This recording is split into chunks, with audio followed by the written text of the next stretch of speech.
ہاتھ جوڑ کے عرض ہے آپ میں سے جو بھی سرکاری اور غیر سرکاری محکموں کے لوگ بیٹھے ہوں، وہ ہیلتھ سے جڑے ہوں، ٹیلی فون سے جڑے ہوں، بجلی سے جڑے ہوں، سوئی گیس سے جڑے ہوں، میڈیکل کے کسی شعبے سے جڑے، خدا کے لیے تھوڑی سی کوشش کے لیے کسی کو کل پہ مت ٹالا کرو۔ کثیر نوجوان بیٹھے ہیں اور ہمیں تو نوجوانوں سے امیدیں ہیں، نوجوانوں سے شکوہ بھی ہے کہ غیروں کی کہانی یاد رہی اور اپنا فسانہ بھول گئے۔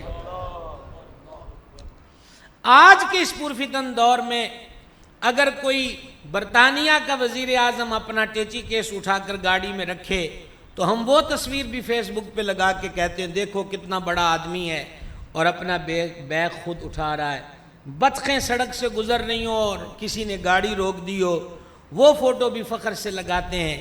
کسی یورپین ملک کا وزیر اعظم جو ہے وہ سائیکل پر جا رہا ہو تو مسلمان اس کی فوٹو فخر سے لگاتے کہ دیکھو جی اتنی بڑی پرسنالٹی ہے، اور اس کا حال دیکھیے۔ پھر یہی کہنا پڑے گا کہ غیروں کی کہانی یاد رہی اور اپنا فسانہ بھول گئے۔ میں آپ کے سامنے چند چیزیں رکھنے لگا ہوں، دھیان سے سنیے گا۔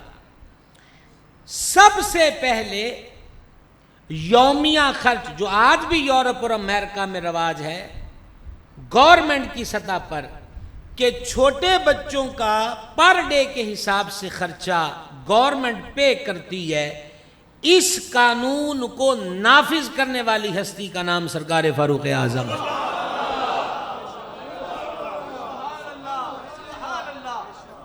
یاد ہے کچھ؟ اقبال نے پہلے شکوہ کیا، پھر جواب شکوہ لکھا۔ شکوے میں اس نے کہا کہ تیرے قرآن کو سینوں سے لگایا ہم نے، تیرے کعبے کو جبینوں سے سجایا ہم نے، دشت و دشت صحرا بھی نہ چھوڑے ہم نے، بحر ظلمات میں دوڑا دیے گھوڑے ہم نے۔ پھر ادھر سے اقبال کہتے ہیں جواب آیا۔ جواب کیا آیا؟ میرے قرآن کو سینوں سے لگایا کس نے، میرے کعبے کو جبینوں سے سجایا کس نے، تھے تو وہ تمہارے ہی آبا مگر تم کیا ہو، تھے تو وہ تمہارے ہی آبا مگر تم کیا ہو۔ ہاتھ پہ ہاتھ دھر کے بیٹھے ہو۔ سنیے گا، حضرت فاروق اعظم رضی اللہ تعالیٰ عنہ نے یومیہ خرچ نافذ کیا۔ اولیات میں سے یہ ہے کہ رات کو پہرا خود دیتے تھے۔ یہ ابتدا بھی حضرت عمر پاک نے کی۔ رعایا آرام سے سوئے، ریاست مدینہ کا امیر گلیوں میں پہرا دے رہا ہے۔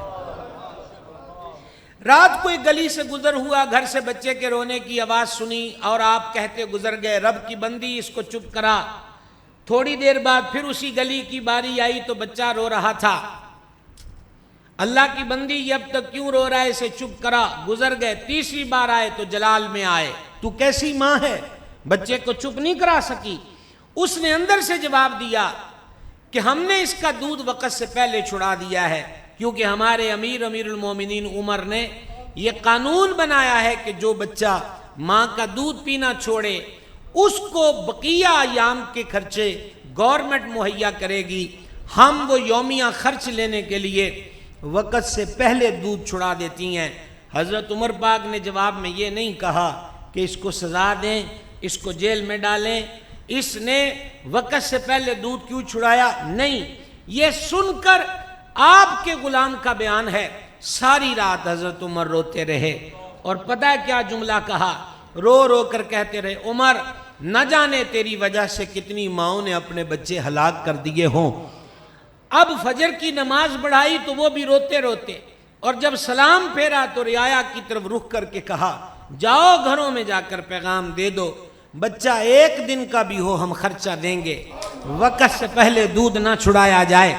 اب لاہور والوں میرا ایک جملہ سنو، حضرت فاروق اعظم وہ ہیں ایک بچے کے رونے کی آواز کو سن کر، ایک بچے کے رونے کی آواز کو سن کر پوری ریاست کا قانون بدل دیا۔ کوئی مثل ہے تو مثال دو، کوئی مثل ہے تو مثال دو۔ آئیے ایک قدم آگے بڑھیے۔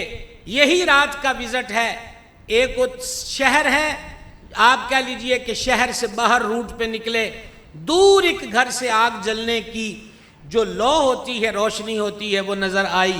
سرکار عمر پاک رضی اللہ تعالیٰ عنہ وہاں پہنچے، دروازے پہ کھڑے ہو کے کہا کون ہے جو آدھی رات کے وقت بھی جاگ رہا ہے؟ اندر سے بڑی تلخ اور سخت آواز آئی، اندر آ کے ہم بد نصیبوں کا حال دیکھ، تو دروازے پہ کھڑا کیا کر رہا ہے؟ یہ ایک عورت کی آواز تھی، وہ نہیں جانتی تھی میرے دروازے پر کون آیا ہے۔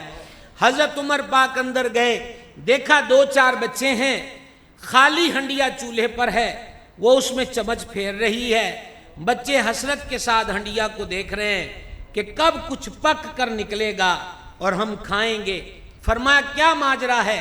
کہ بیوہ عورت ہوں، ان یتیم بچوں کی پرورش کا بوجھ میرے کندھے پر ہے، گھر میں کھانے کو کچھ نہیں ہے، کل سے بہلا پھسلا رہی ہوں، نہ کوئی کام ملا نہ کوئی اناج ملا، اور میں اب ان کو کہہ رہی ہوں کہ تمہارے لیے کچھ دھرا ہے، لیکن ہنڈیا میں کچھ نہیں۔ میں یہ سمجھتی تھی کہ یہ سو جائیں گے، لیکن یہ ظالم بھوک نیند کب آنے دیتی ہے، اس لیے، اور ایک ہمارا امیر ہے جسے ہماری فکر کوئی نہیں۔ بعض حضرات نے تو یہ بھی لکھا کہ اس نے کہا کہ میں حضرت عمر کی شکایت کروں گی اللہ کے دربار میں۔ حضرت فاروق اعظم نے اس کو نہ بتایا کہ عمر میں ہوں، اٹھے، شہر میں آئے، آدھی رات بیت المال کا دروازہ کھلایا، ہاتھ جوڑ کے عرض آپ میں سے جو بھی سرکاری اور غیر سرکاری محکموں کے لوگ بیٹھے ہوں، وہ ہیلتھ سے جڑے ہوں، ٹیلی فون سے جڑے ہوں، بجلی سے جڑے ہوں، سوئی گیس سے جڑے ہوں، میڈیکل کے کسی شعبے سے جڑے، خدا کے لیے تھوڑی سی کوشش کے لیے کسی کو کل پہ مت ٹالا کرو، خدا کا واسطہ ہے۔ بڑی امیدیں لے کر لوگ آتے ہیں، بڑی امیدیں۔ ایک مائی پنشن لینے آئے، آپ کا تو موڈ خراب ہے، میں بیٹھا ہوں فار ایگزامپل اس کرسی پر، تو میرا تو موڈ موبائل پر گیم کھیلنے کا ہے یا چائے پینے کا ہے، اور مائی ہاں کاغذ دیکھ کر میرا کام نہیں کر رہا، میں سگنیچر کروں اور وہ پیسے وصول کرے۔ بی بی کل آئیں، میں نے تو اپنی مسخری میں یہ کہہ دیا کہ کل آئیں، وہ تے اجدہ بھی کرایا کسی کو مانگ کے لے آئی ہے، اور کہہ کے گئی آئی ہوگی کہ مجھے پینشن ملے گی میں کرایہ دے دوں گی، کل اسے پھر مانگنا پڑے گا۔